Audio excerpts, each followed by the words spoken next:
Fils et filles du bon Dieu, Bolo Sama de grâce et de bénédiction tout un chacun de vous pour ce vendredi de la 7e semaine du temps pascal année. B. Viens Esprit Saint, Esprit de charité, fais-nous brûler du feu de ton amour. Actes des Apôtres, le chapitre 25, versets 13 à 21, le procès romain de Paul. La question qui va faire conduire Paul à Rome devant l'empereur engage la vie de tout chrétien. Jésus est-il vivant ou non?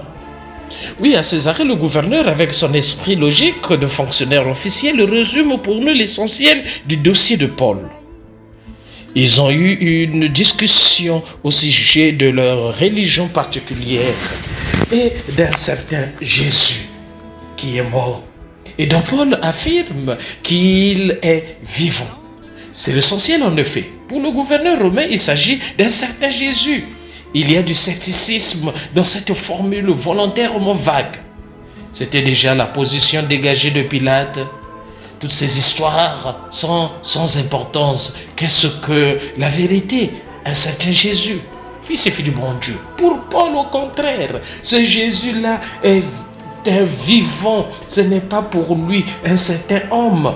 Jésus est son compagnon de route, sa raison de vivre. Fils et fille du bon Dieu. Fais de Jésus ta raison de vivre. Fais de Jésus ton compagnon de route. Tu ne seras jamais déçu. Paul vit avec ce vivant. Il reçoit sa visite dans ses prisons. Il lui parle et il l'écoute. Il le rencontre dans l'Eucharistie. Il le rencontre dans la célébration eucharistique. Ceci est mon corps, ceci est mon sang. C'est ce Jésus-là qui lui permet de tenir bon dans les épreuves, fils et filles du bon Dieu, pour chacun de nous également à travers nos épreuves, fils et filles du bon Dieu. Faisons de Jésus notre raison de vivre pour tenir bon devant les épreuves. C'est pour lui qu'il est prêt à donner sa vie quand il le faudra. Fils et filles du bon Dieu, et pour moi, pour toi, pour chacun de nous. Est-ce que je crois que le Seigneur est véritablement vivant? Est-ce que vraiment je m'intéresse à la méditation de cette parole de Dieu et en essayant de mettre cette parole en pratique? Aujourd'hui, pour Paul, la résurrection n'est pas seulement un article du credo qu'on récite tous les dimanches et parfois certains jours. Une affirmation dogmatique. Il est ressuscité le 3e jour conformément aux Écritures. C'est une expérience vécue. Oui, le Seigneur est ressuscité, fils et filles du bon Dieu. Est-ce que dans le quotidien de notre vie, nous vivons cela? Est-ce que nous croyons à cela, fils et filles du bon Dieu? Paul a fait appel. Le tribunal de Césarée, ni celui de Jérusalem, n'ont plus juridiction sur lui. Il ira en instance supérieure à Rome même. Conduis-nous, Seigneur, où tu veux. Et aide-nous à nous laisser conduire et aide-nous à vivre en ta présence. Oui, Saint Paul, priez pour nous, fils et filles du bon Dieu.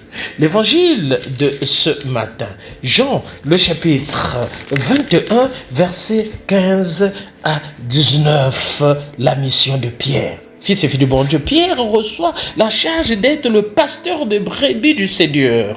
Il ne pourra remplir sa mission que s'il témoigne d'un amour absolu pour le Christ jusqu'au jour où il devra glorifier Dieu par sa mort. Fils et filles du bon Dieu. Oui, Jésus vient de prendre un repas au bord du lac avec ses amis. Simon-Pierre, il y a quelques semaines, a régné 3 fois son maître. Jésus lui pose une question: Simon, m'aimes-tu? C'est la question que le Seigneur nous pose chacun de nous. Il me pose cette question, il te pose cette question. Est-ce que tu m'aimes? Paul, m'aimes-tu? André, m'aimes-tu? Joséphine, m'aimes-tu? Joseph, m'aimes-tu? Chacun de nous doit répondre au plus profond de son cœur. Cette même question, tu me la poses à moi dans le silence. Je t'écoute, Seigneur. X, m'aimes-tu? Tu attends ma réponse. Le Seigneur attend notre réponse. Oui, dans le grand courant de l'histoire du monde dont parlent les journaux et les radios, il y a mon aventure personnelle qui se joue dans ma foi. M'aimes-tu? Oui, fils et fille du bon Dieu. Je ne puis pas me réfugier dans la réponse des autres. C'est moi qui suis concerné. C'est moi qui suis questionné. Le Seigneur te questionne, fils et fille du bon Dieu. La réponse au plus profond de notre cœur, c'est la réponse de Pierre. Tu sais bien que je t'aime. Le Seigneur nous dit, sois le berger de mes agneaux. L'intimité de la foi et la réponse d'amour de Pierre ne sont pas là pour être savourées sentimentalement, mais pour être transformées en responsabilité. La relation personnelle à Jésus, indispensable, n'est pas un duo effectif qui se referme sur nous deux. Cet amour est la source d'un envoi vers les autres.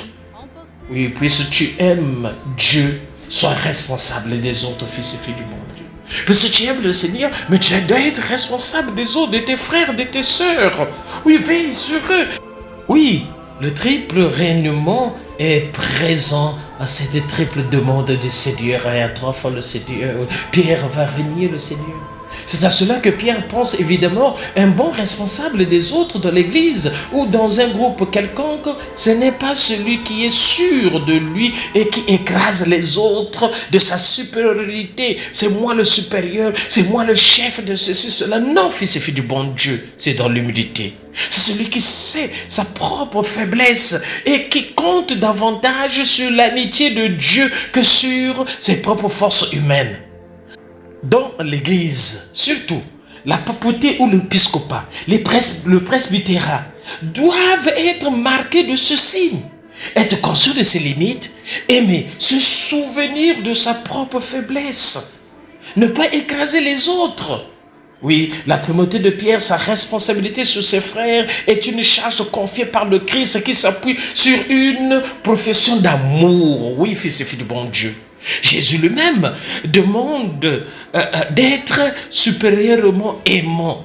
Même Dieu peut que ceci, plus que ceci. Quand tu étais jeune, nous dit le Seigneur, tu mettais ta ceinture toi-même pour aller où tu voulais. Quand tu seras vieux, c'est un autre qui te mettra la ceinture pour t'emmener là où tu ne voudrais pas aller. Fils et filles du bon Dieu, cette réflexion est pratico-pratique. Et très souvent, lorsque je vois les vieux marcher, les vieux avec leurs bâtons, je me pose la question sur moi-même. Oh, mais un bonjour, peut-être je serai comme ça là, si Dieu le veut. Oh là là, mais la vie là, ça sert à quoi? À quoi bon se faire des problèmes? À quoi bon écraser les autres? À quoi bon avoir de la haine et de la division entre un tel? Non, fils et filles du bon Dieu. La vie n'est rien, vanité de vanité, tout est vanité. Essayons de faire les efforts pour sauver notre âme, fils et filles du bon Dieu. Oui, une dernière parabole de Jésus sur la jeunesse et la vieillesse, sur la liberté et la contrainte. Il arrive un âge où l'on ne peut plus faire tout ce qu'on voudrait. Quelle est la signification, la valeur de cela? Jésus disait cela pour signifier par quel genre de mort Pierre rendrait gloire à Dieu.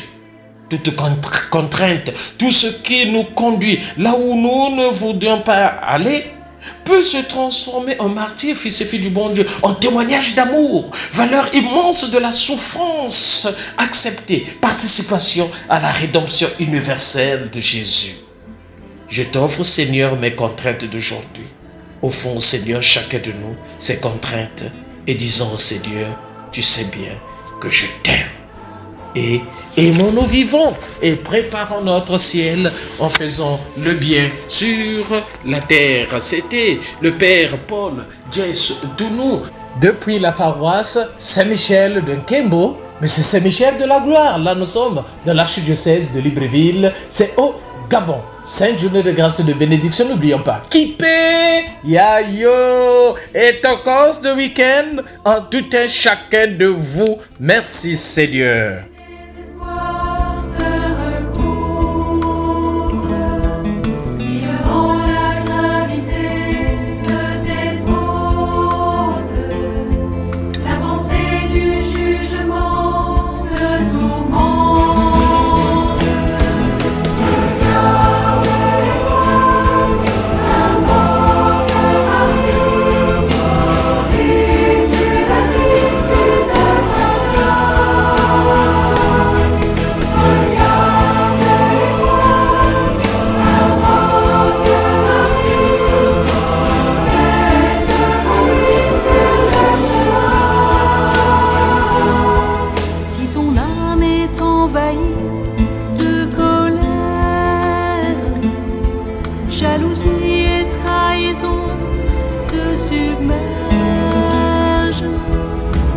cœur est englouti dans le gouffre, emporté par les courants de tristesse.